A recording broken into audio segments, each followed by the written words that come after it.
All right, these are some ways I'm transplanting my tomato plants into solo cups. I have them growing in these cells here.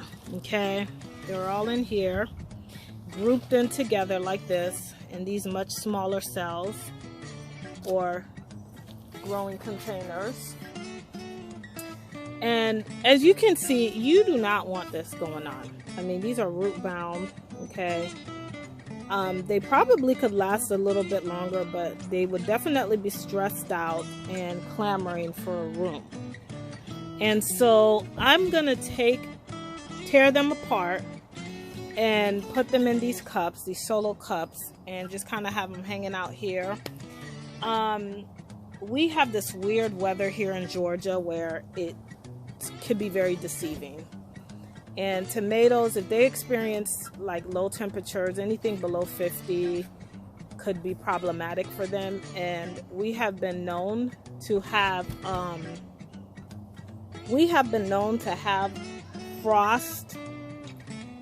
That means temperatures that will dip well into the 30s, and you know, random frost, okay, right before we officially flip over into spring. Our spring is very short. Once we flip over, I mean, the days get longer and it gets hotter and hotter. So in order to prevent this from happening, I am obsessed with watching the Weather Channel. Yes, very obsessed. And I will have to, like, this is the daycare, so I will literally have to bring these plants in at night.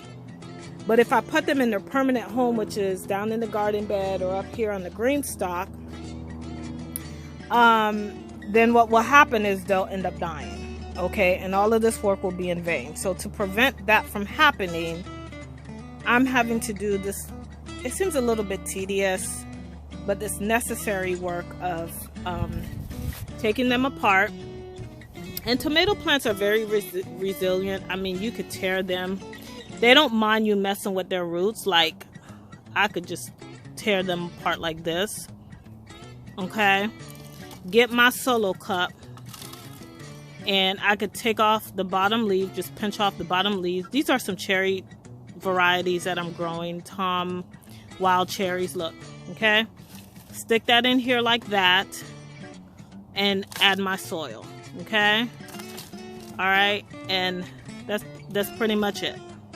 And so each individual one will have their own space, and then I will add some liquid fertilizer, some fish emulsion to it that will promote good leaf growth, nitrogen, good nitrogen. And they may look a little bit pitiful for a day or two, you know, it's called transplant shock. But all in all, they'll bounce back, and it is not a problem for them. And again, some of these I will end up gifting because I have quite a bit. You know, you grow a lot because you don't know what may happen. And like, these are doing wonderful, okay? I had one that peeled over and died, which I kind of expected would happen.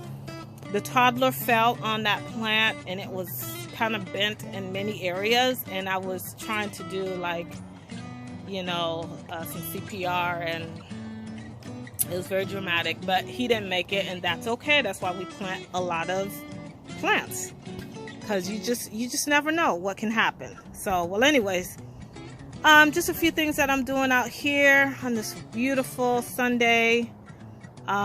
Every day until summer is, you know, when it's Sunday and the weather's nice, it's garden time.